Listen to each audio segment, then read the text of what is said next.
Donc, on est ici réunis aujourd'hui pour parler des trucs vachement cool comme Lexis, le capital culturel et la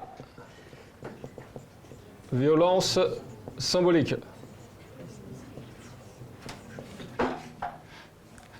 C'est clair? Non, ok. Alors Bourdieu, il aimait beaucoup créer des néologismes. Il estimait que les mots qui existaient déjà étaient des mots qui avaient déjà des connotations, et pour éviter les connotations, rien de mieux qu'inventer des mots. C'était une idée de merde. C'est un jugement. Donc, l'idée entière, je vais aussi parler de quel rapport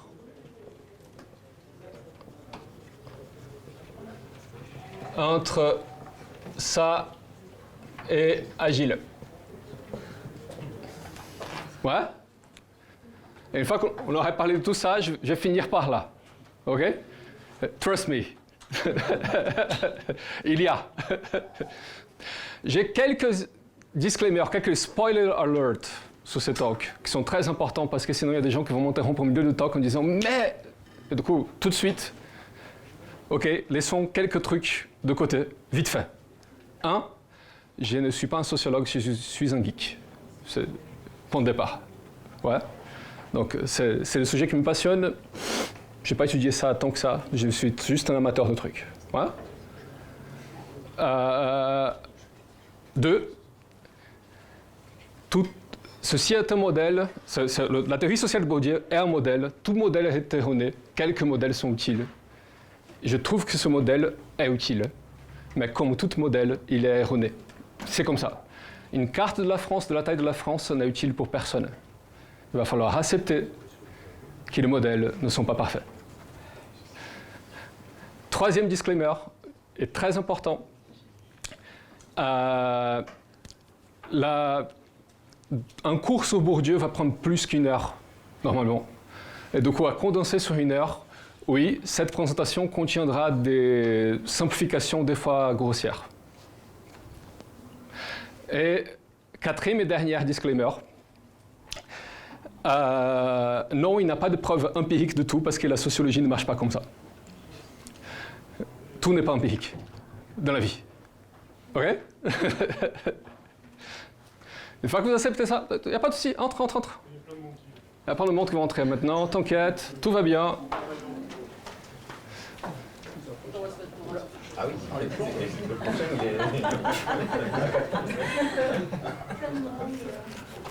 est... Donc, une fois ces disclaimers faits, let's start. Okay? Donc, tout a commencé. J'avais une passion pour Bourdieu et j'avais une passion pour l'agilité et je n'avais jamais fait le lien entre les deux. Jusqu'à qu'un beau jour, une dame magnifique qui s'appelle Sarah May. Vous connaissez Sarah May? C'est pas important pour le talk. Mais elle est cool. Sarah May, elle a publié un thread sur Twitter qui parlait des dynamiques de pouvoir dans le pair programming. Quand les gens faisaient pair programming, quel est l'effet de dynamique de fait que certains ont de pouvoir sur les autres. Ouais. Et j'ai trouvé magnifique ce thread. Mais au-delà de trouver magnifique, ça m'a explosé dans la tête. Mais putain, Sarah May est en train de parler, elle ne sait pas. Elle ne savait pas ce qu'elle n'a jamais lu Bourdieu, mais elle ne sait pas, mais elle est en train de parler de la théorie sociale de Bourdieu. Et c'était limpide pour moi qu'elle parlait de ça. Et du coup, j'ai voulu traduire son thread à elle en théorie sociale de Bourdieu. Donc j'ai décrit tous ces arguments à elle de dynamique de pouvoir en pair programming du point de vue de la théorie sociale de Bourdieu.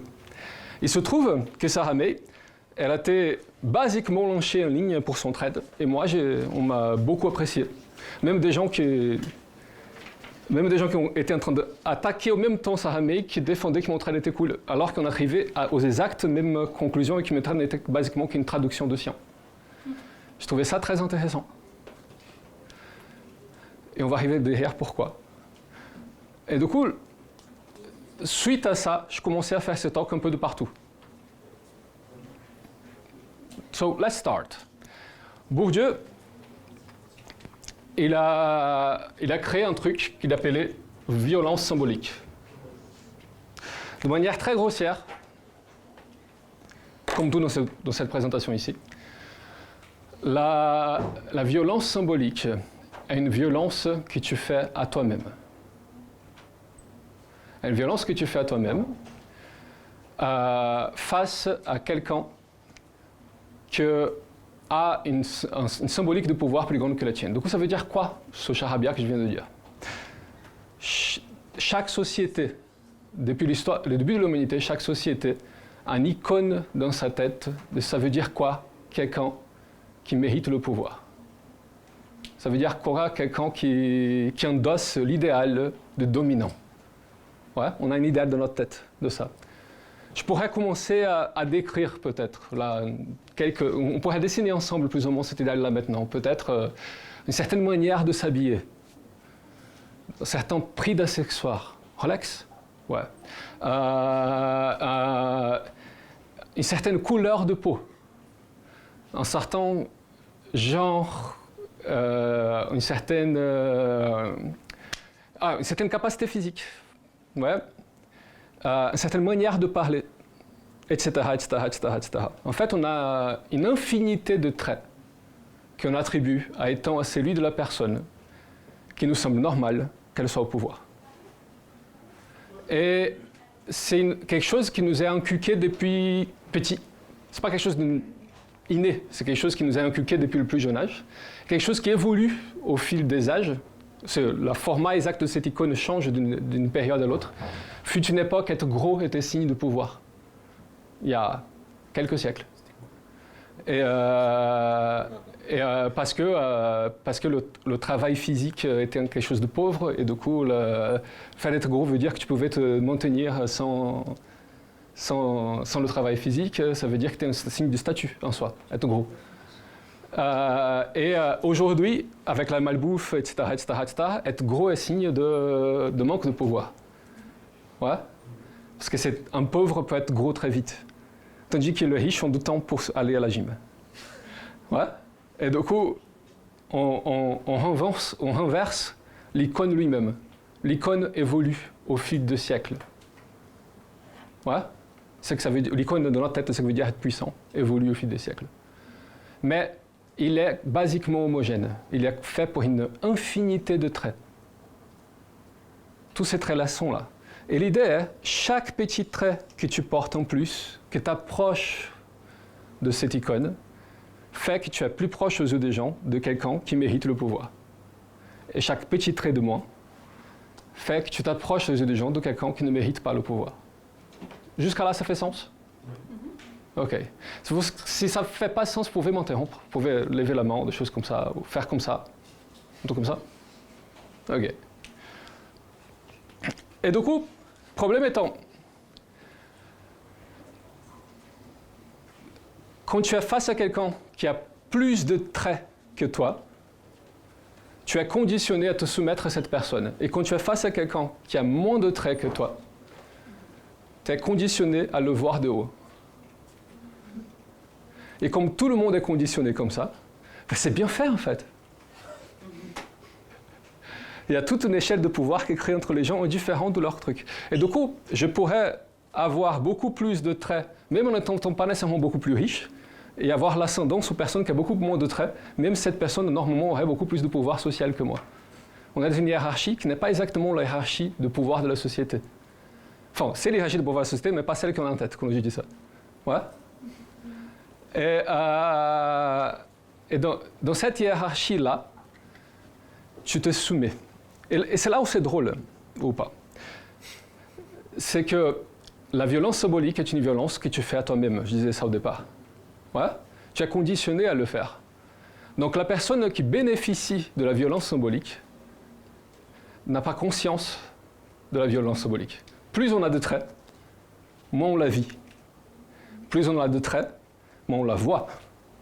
Plus on a de traits, plus on trouve que c'est normal, tout le monde est comme ça. Ouais. Et moins on a de traits, plus on la subit.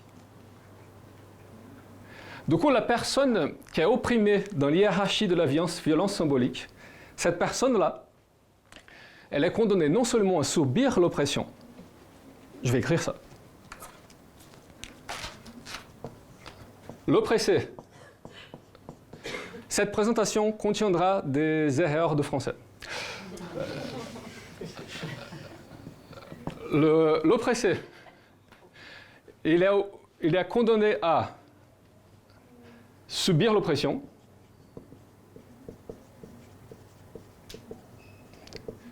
il est condamné à être le seul à l'avoir,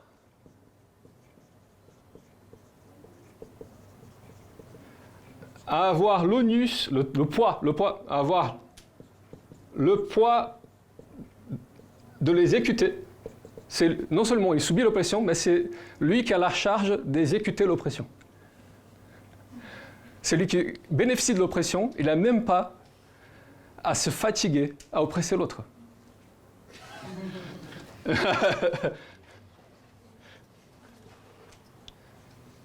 Mais non seulement on a le poids de l'exécuter, on a le seul à le voir, on a l'oppression elle-même, mais du coup, on a aussi on a l'oppression elle-même qu'on doute tout le temps que cette oppression existe. On a le doute. Non seulement l'oppressé va douter, mais l'oppressant va douter. L'oppressant va douter parce qu'il ne vit pas, ou peu. Est-ce que jusqu'à là, ça fait sens? C'est magnifique, hein? Enfin, c'est pas bien, mais c'est...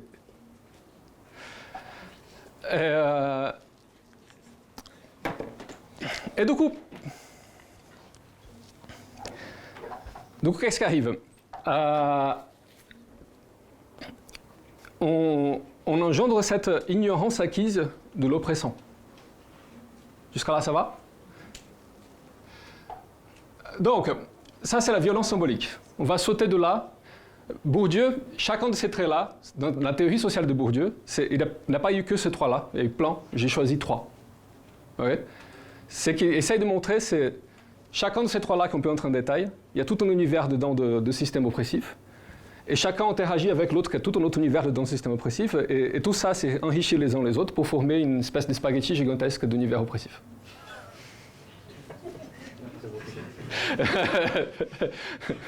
Je vais prendre 3 fils du spaghetti aujourd'hui avec vous. C'est tout. Ouais? Ok. Du coup, le capital culturel. Alors, le capital culturel, c'est voir la culture comme étant un capital. Oui, youpi. J'ai tout changé en disant ça. La culture est quelque chose que tu peux gagner et faire rendre comme n'importe quel capital financier. Ouais. Et aussi, on pourrait parler aussi de capital social. Le capital culturel, capital social. Deux différents. Il y a plein d'autres. Ouais. Et du coup, qui ici vit dans une ville qui a plein de musées?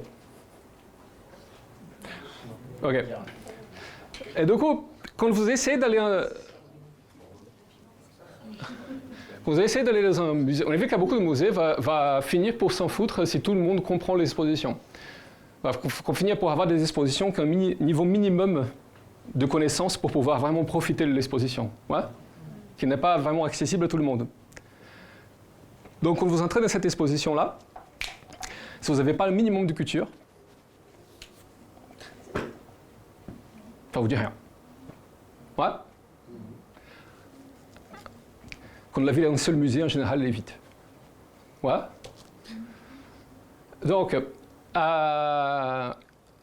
c'est que pour faire cette exposition, il y avait un prix minimum en capital culturel. C'est que le capital culturel, c'est qu'il ne se dépense pas. Chaque fois que vous devez faire un achat avec, on va juste vérifier que vous avez assez dans votre compte bancaire. Ouais. C'est que le capital culturel, c'est qu'en théorie, on pourrait le grandir tous, même si on est pauvre en capital financier. Ça n'arrive pas. Parce que le capital financier aide beaucoup à gagner le capital culturel. Voilà. Et le capital culturel aide beaucoup à gagner le capital financier. C'est magnifique, c'est bien fait. C'est un système qui marche bien. Pas très juste, mais qui marche bien. Et d'ailleurs, c'est assez dingue en fait. Vous avez déjà été dans une bibliothèque dans votre vie? Déjà entendu parler de bibliothèque, ces bâtiments magnifiques? Je vous conseille, c'est comme des coworking, mais gratuit. Mais gratuit.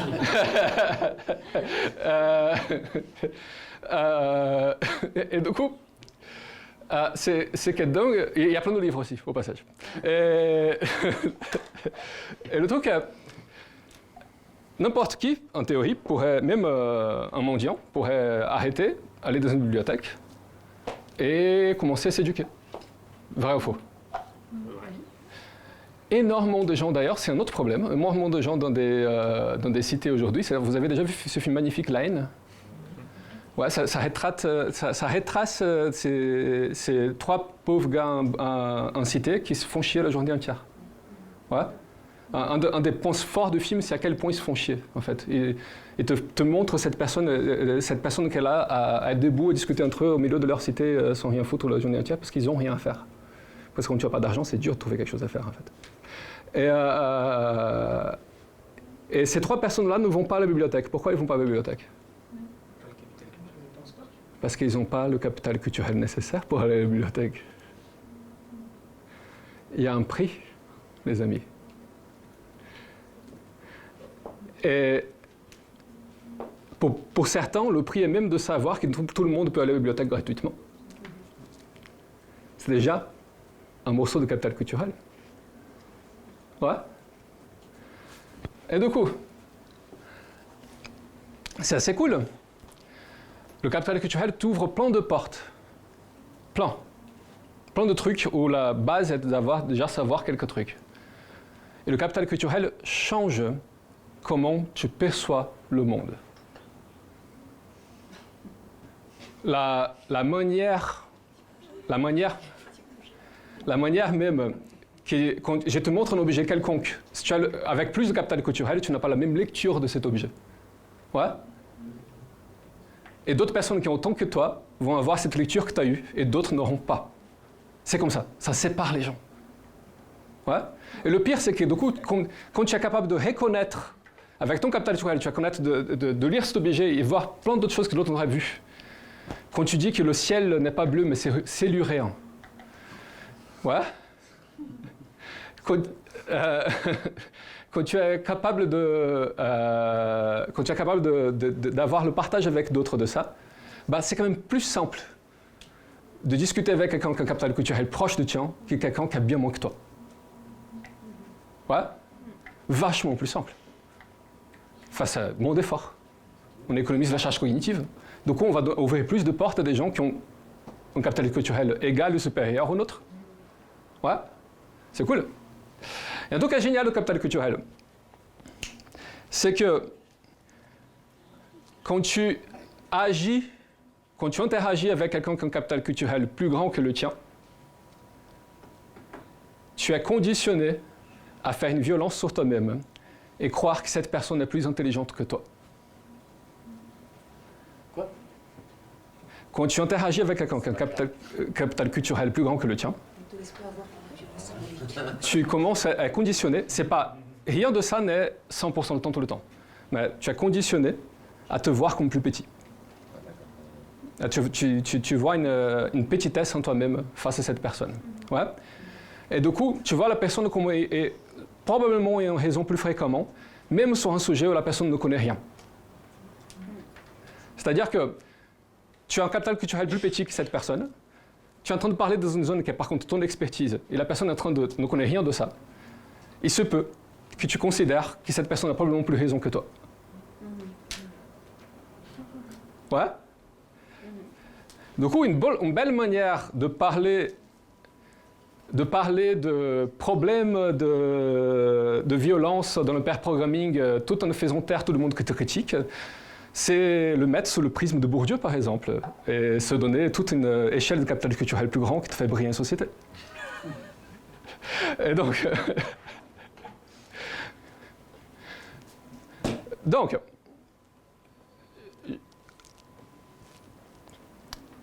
violence symbolique, capital culturel, X6. Alors, on va parler de habitus. Désolé pour les gens qui connaissent vraiment Bourdieu, là, ça va être vraiment grossier. On va dire l'habitus, on va dire grosso modo, c'est l'aura.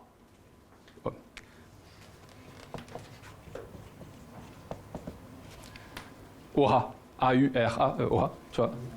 C'est pas ça du tout. L'idée est, mais c'est une approximation qui est plutôt utile. Ouais. L'idée est, tu as une quantité énorme de choses qui sont communication non verbale. Ouais. Une manière d'être, une manière de se poser. Et tout cela est indifférent de ton capital culturel, et indifférent, influencé, mais n'est pas la même chose que ton capital culturel, et n'est pas la même chose que ta violence symbolique, ton niveau de violence symbolique. Ouais. C'est encore une autre chose. Ouais. Et indéniablement, tu as un habitus. L'habitus, c'est juste tout ce que tu exprimes par ton non-verbal. Ouais. Très grossier, mais let's go with that. OK? Et le X6, l'idée entière, c'est que ça va être un habitus précis, très précis. Ouais, un non-verbal très précis, que vous n'avez probablement jamais vu de votre vie. C'est un non-verbal de ceux qui appartiennent, ceux qui ont été conditionnés depuis tout petit à savoir qu'ils appartiennent, qu'ils sont légitimes. Alors, quelle est la différence entre le courage et la témérité? Et la témérité. Un bébé est téméraire. Ouais? Il n'a pas conscience. Il n'a pas conscience. C'est ça le truc. C'est que la différence entre le courage et la témérité, c'est la conscience. Le courage est j'ai peur, je brave ma peur, je traverse le truc et je vais au-delà. Ouais? La témérité est, je n'avais aucune idée en fait que ce truc était dangereux et du coup je vais à la fleur au fusil. Ouais? Make sense? Et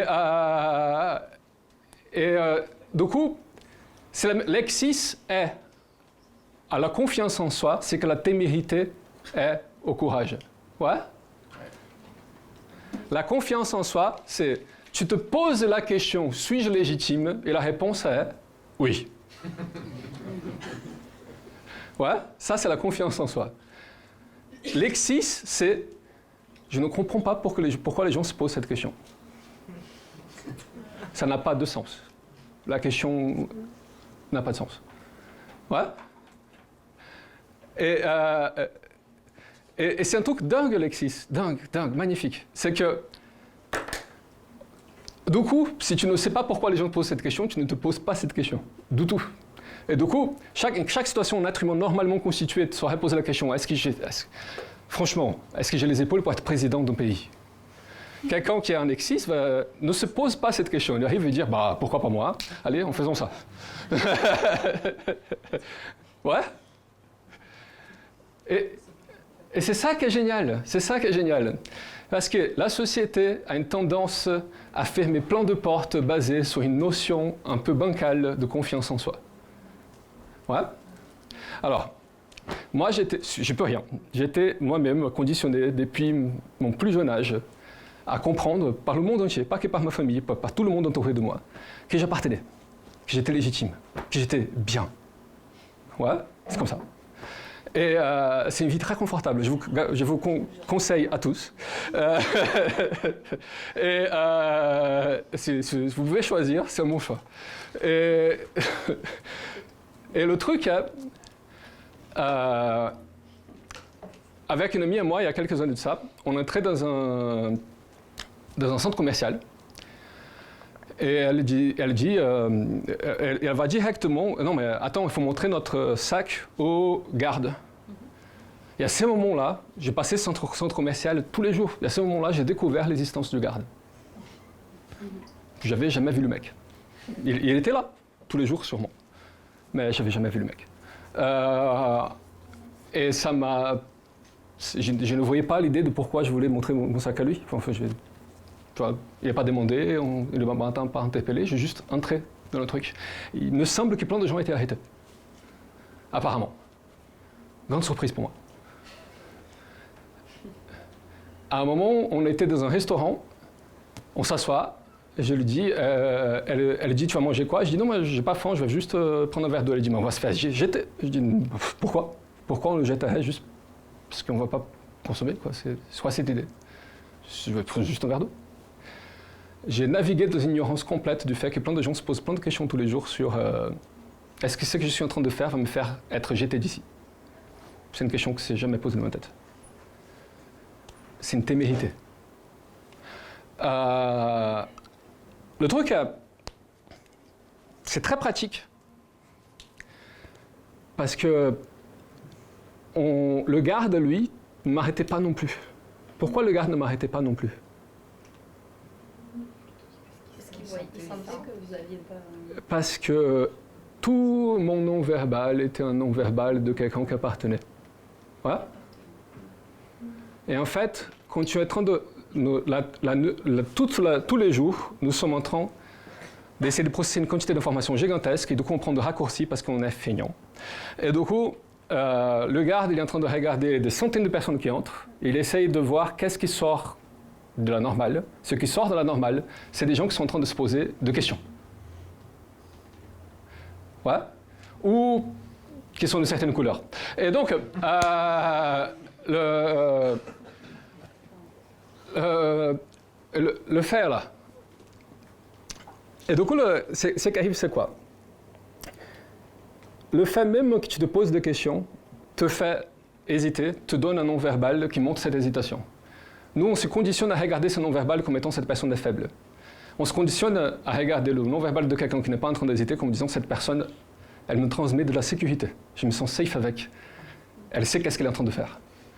Même si cette personne ne sait rien. En fait, peut-être que la personne qui se pose des questions est en train de se poser de très bonnes questions et que la personne qui est remplie de sécurité elle-même est un gros con. C'est tout à fait possible. Ouais. Et peut-être la meilleure chose à faire à ce moment-là serait se poser des questions. Mais on est conditionné sociétalement à trouver qu'entre deux personnes, celle qui a l'air plus sûre d'elle est la plus capable. Et même, on est conditionné, nous, à se dire, si je suis en train d'interagir avec quelqu'un qui a l'air vachement plus sûr que moi, je suis moins capable que cette personne. Ouais. Si on accepte ça, on a une quantité infinie de portes fermées qui sont ouvertes directement aux gens qui ont de l'exis. Et ces gens ne sont pas capables de voir que ces portes sont là. C'est bien fait. Donc on retourne sur une autre forme d'oppression dans laquelle sa personne qui bénéficie de l'oppression n'est pas au courant. Et la personne qui en souffre est au courant. Et du coup, la personne qui en souffre, non seulement elle souffre, mais elle est condamnée à qu'on doute de son oppression à elle. Ouais? C'est cool? Jusqu'à là, ça va? Yeah! Donc, une fois qu'on accepte tout ça, ces trois choses-là interagissent beaucoup entre elles. J'ai pris 3 fils d'un spaghetti, mais c'est dans un spaghetti, quoi, tu vois. Et du coup... C'est les 3 branches du même spaghetti. Ouais. Et du coup, ça veut dire que avoir beaucoup d'exis aide beaucoup à avoir du capital culturel et du capital social. Le capital social, c'est vos relations. Ouais. Je me dis, je pourrais perdre tout mon argent demain. J'ai assez de capital culturel, assez de capital social et assez d'exis pour reconstruire. Ouais. Et c'est ça le truc à dingue. Hein. Regarde, l'idée du privilège, n'est-ce pas? L'idée du privilège est la suivante. Levez votre main si vous croyez que vous êtes dans le 1% le plus riche au monde. OK? Il faut combien pour être dans le 1% le plus riche au monde? En salaire. Le truc est génial. Pourquoi je dis un salaire? Parce qu'en fait, pour être dans le 1% le plus riche mondial, pas français bien sûr, être riche entre les riches c'est une autre chose, mais être dans le 1% le plus riche mondial, tu n'as même pas besoin d'avoir du capital. Il suffit d'avoir un revenu. Ouais? C'est les gens qui ont déjà un capital sont déjà plus loin. Ouais? Il suffit d'avoir un revenu. Et pas n'importe quel revenu, par contre, un minimum de revenu, c'est vrai. Ouais. Du coup, quelle est la valeur? Vous pouvez trouver, il y a quelques années, il y a l'ONU qui a fait une vraie étude sérieuse sur le sujet. Il est trouvable leurs conclusions. Et en gros, bon, l'inflation a dû remonter la chose un peu depuis, ça fait quelques années. Mais à l'époque, le chiffre était 28 000 € brut annuels. Levez votre main si vous êtes dans les 1% le plus riche au monde.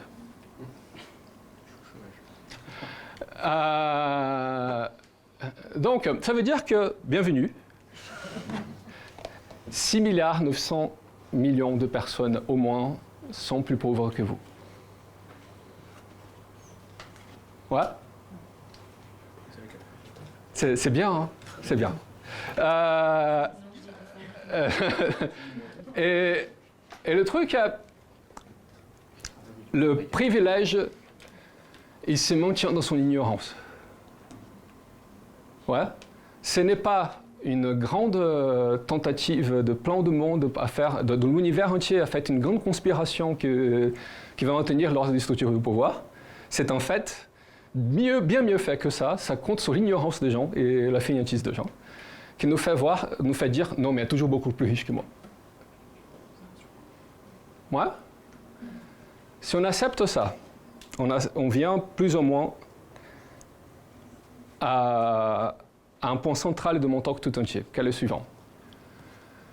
La méritocratie, c'est le droit divin de notre époque. Le droit divin des rois. Vous voyez, le mandat divin des rois. Ouais, la justificative comme quoi les rois étaient rois parce que Dieu a choisi. La méritocratie est le mandat divin des rois de notre époque. Il faut tuer toute illusion des mérites. Je vais écrire ça. Tiens. Il faut tuer l'illusion de mérite.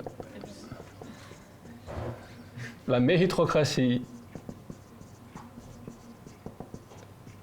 est le mandat divin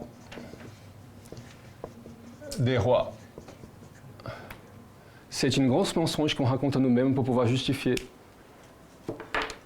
l'ordre sociétal actuel dans lequel nous vivons. Ouais. On arrive à se convaincre que non, on a réussi parce qu'on a mérité. Non, vous n'avez pas réussi parce que vous méritez. Vous n'avez pas passé devant 6 milliards et quelques de personnes parce que vous avez mérité. Et d'ailleurs, on va plus loin que ça. Vous êtes dans le 1%. Acceptez dans votre cœur. Vous essayez d'être. Vous faites de l'effort, hein, non? Vous êtes ici aujourd'hui, vous essayez de faire un effort pour être des meilleurs professionnels, ouais? Tout le temps, ouais? Vous croisez de développeurs, développeuses, ou autre chose, ou agilistes, ou n'importe quoi d'autre. Vous croisez des gens dans vos clients, etc. Pas vous, mais des gens qui ont complètement laissé tomber. C'est vrai? Vous l'avez déjà vu? Et qui gardent leur poste dans des grosses boîtes. Ouais? Alors réfléchissez dans 2 secondes là. Si vous abandonnez tout aujourd'hui, vous commencez à glander complètement, juste à faire le minimum nécessaire pour vous garder votre poste dans une grosse société, est-ce que vous quitterez aujourd'hui le 1% le plus riche au monde? Non. Ouais? Non. Vous êtes des nantis. Ok. Si on accepte ça, vous n'êtes pas ici par mérite. Aucun. Ouais? Vous avez une structure de privilège qui vous maintient. Ouais? Ok. Si on accepte ça. Il y a une petite proportion qu'on a méritée. Ah, c'est dur, hein, c'est dur. Ah, c'est dur. Est-ce qu'il y avait un petit pourcentage quand même? Alors est-ce que l'effort ne donne pas un résultat quelconque quand même? Est-ce que l'effort ne donne pas un résultat quelconque? Et ça, le truc, c'est que mon privilège lui-même permet que mes efforts soient vus. Donc, si tu n'as pas toutes ces structures sociales pour défendre tes privilèges, tu peux mettre beaucoup plus d'efforts que tu mets aujourd'hui et ne pas monter. D'ailleurs, combien de gens mettent beaucoup plus d'efforts que toi et ne sont pas dans le 1% le plus riche au monde? Ok. Du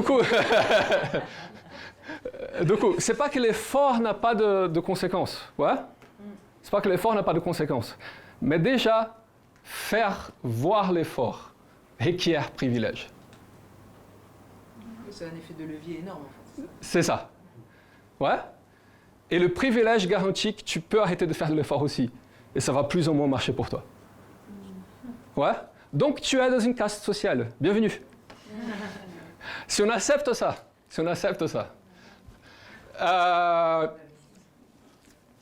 du coup, quel rapport avec l'agilité? Ben, on y va.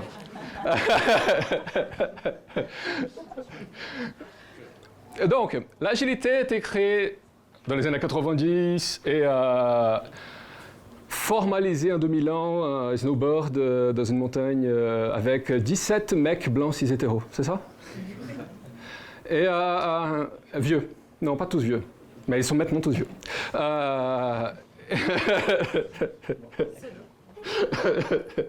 Et un qui est mort. Et 2 électeurs Trump. Et le...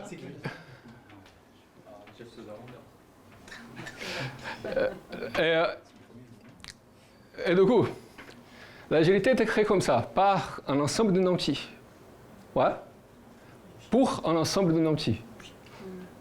Ils étaient tous, certes, pas nécessairement au degré le plus élevé de violence symbolique, de capital culturel ou autre au monde. Vraiment pas. Ouais. Pas tous. Tous avaient de l'exis. Chacun. Ouais.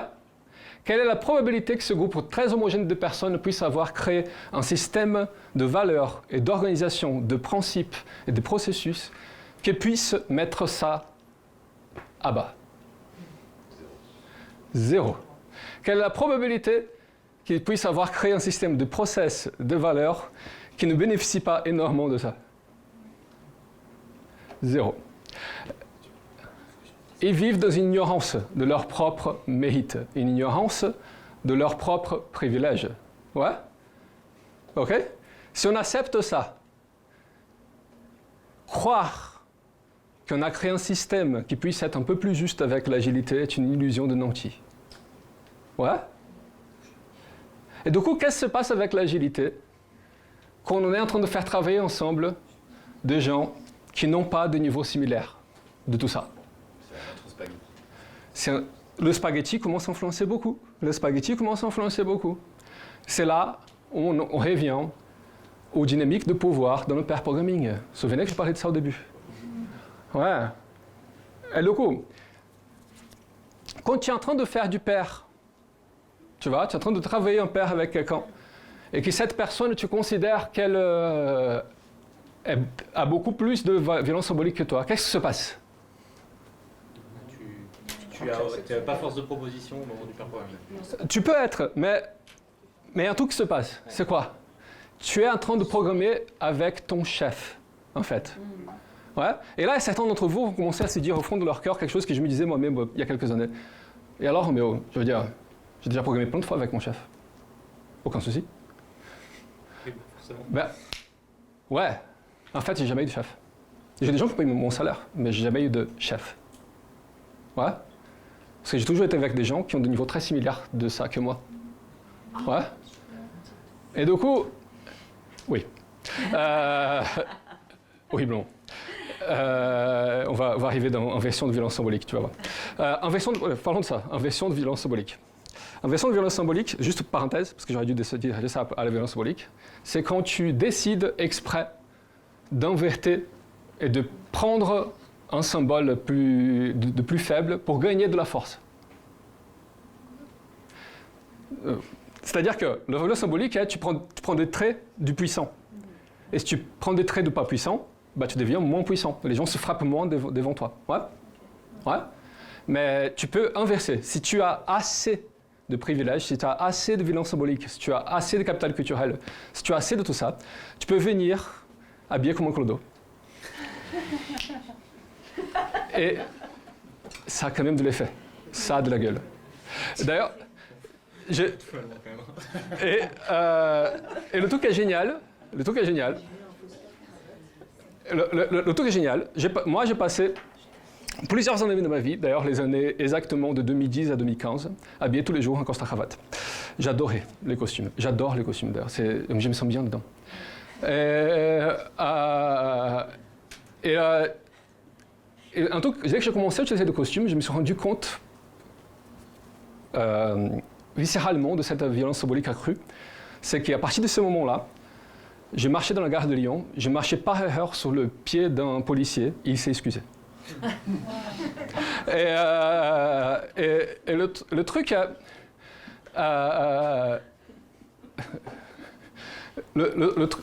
j'ai vu dans une autre réalité. Les policiers pour moi, tu vois, les policiers n'ont jamais représenté pour moi une oppression quelconque. Quand j'étais enfant, les policiers représentaient pour moi cette force de défense. Ouais. Et d'ailleurs, la première chose que je faisais quand j'arrivais à Paris pour aller, quand j'étais perdu, je n'avais pas encore le GPS, c'est chercher le premier policier pour chercher des renseignements sur le quartier où est-ce que j'ai trouvé tel truc. Tu vois, c'est le service public. C'est bien. Ils sont à mon service. Et le truc,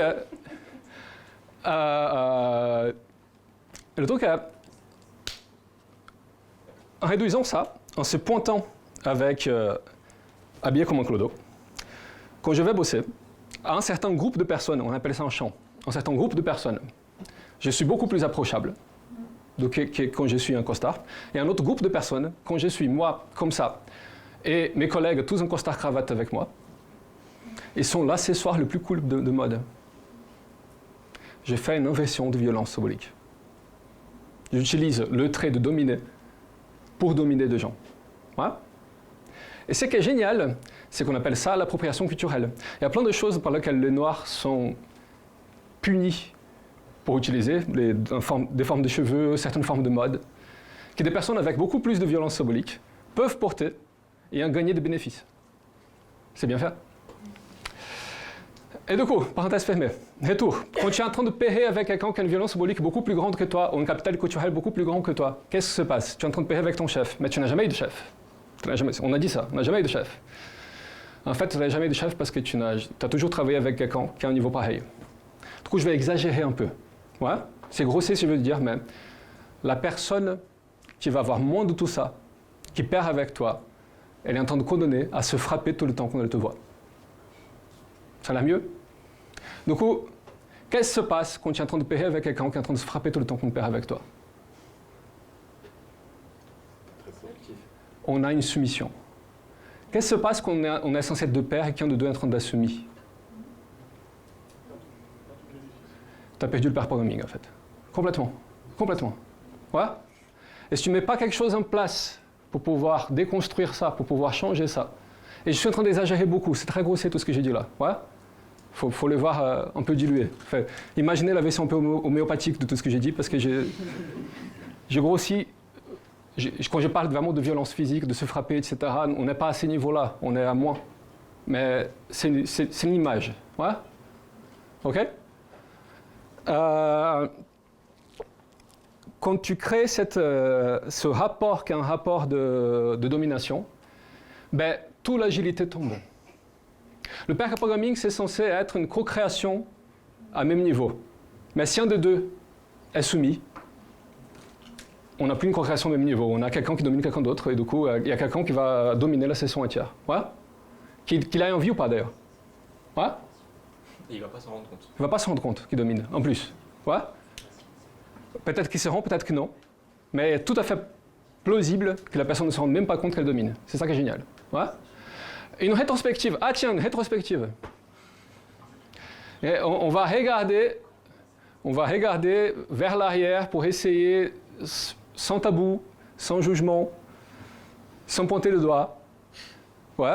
On va essayer de voir qu'est-ce qu'on peut faire mieux en tant que groupe. Ouais?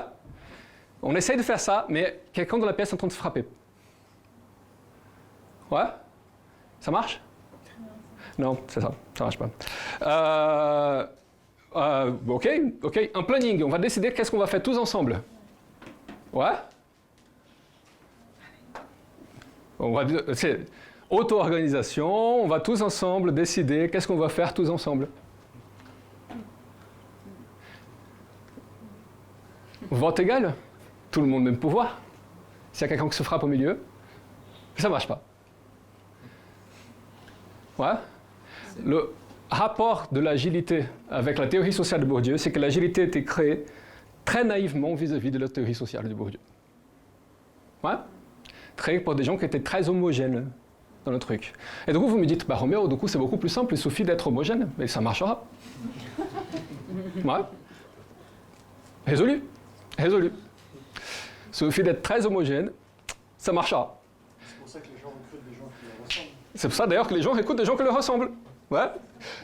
La vie est bien faite. La vie est bien faite. Les gens écoutent des gens qui leur ressemblent. Si on est tous des hommes blancs, cis, hétéros, un peu vieux, qui ont fait l'université et qui s'intéressent beaucoup à des méthodes, l'agilité va marcher de feu de jeu.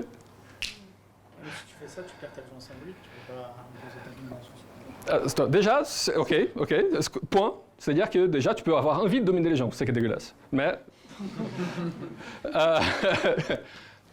du coup, l'agilité marcherait. Problème. Vous avez déjà vu ces forêts européennes qui ont que des plantes identiques? Non? En France, on a plein. Hein. Vous pouvez chercher. Tous les arbres sont les mêmes. Qu'est-ce qui se passe dès qu'il y a une maladie dans laquelle cette plante-là elle est un peu faible? La diversité est votre seul espoir de résilience. Du coup, l'agilité ne pourra jamais fonctionner. Donc l'agilité n'est pas qu'elle n'a jamais fonctionné. Et c'est là où j'arrive à mon dernier disclaimer. Je ne suis pas là pour attaquer l'agilité, j'adore l'agilité. L'agilité, c'est le mieux qu'on a découvert jusqu'à là pour un truc.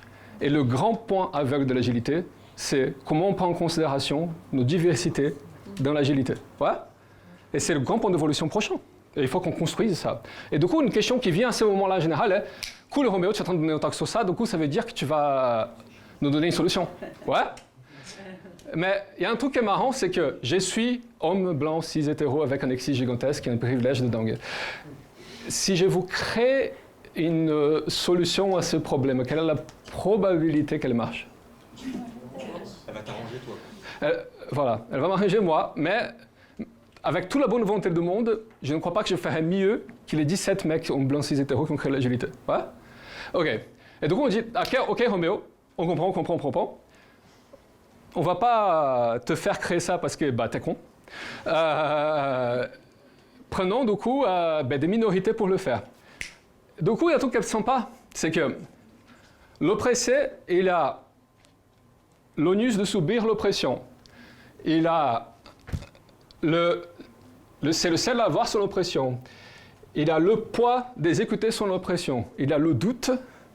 Il y a le combat d'éduquer tout le monde, et maintenant tu veux l'apporter en plus de tout ça, le poids de trouver la solution à tout le problème et la mettre sur place. Ouais, c'est cool. Sympa. J'espère du coup que leur solution ne soit pas vous mettre contre le mur, vous guillotiner. Ça... Et du coup, si on accepte ça, on est baisé. Ouais? Et du coup, la seule voie que je verrais qui pourrait avoir une solution quelconque, c'est une forme quelconque de co-construction. Et pour une forme quelconque de co-construction, il va falloir qu'on apprenne à parler de ces choses ensemble. Pour parler de ces choses ensemble, c'est la raison pour laquelle je fais ce talk. Et j'ai rien d'autre à dire. Merci beaucoup.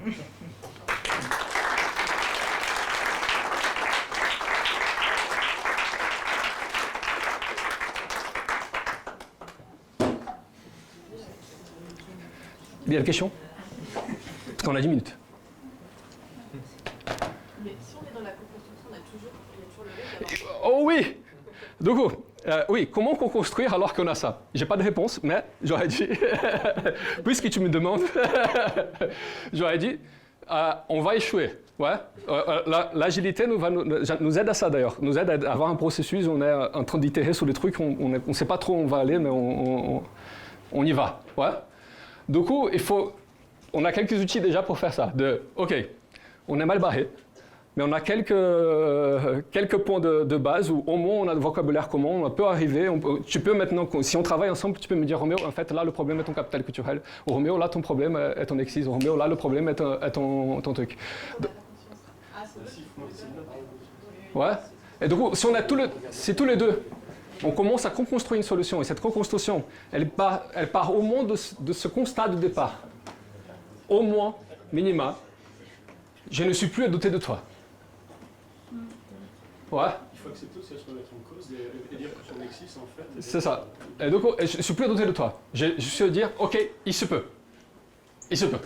C'est pas parfait, mais je ne suis plus à douter de toi. T'as ça en moins. Ouais.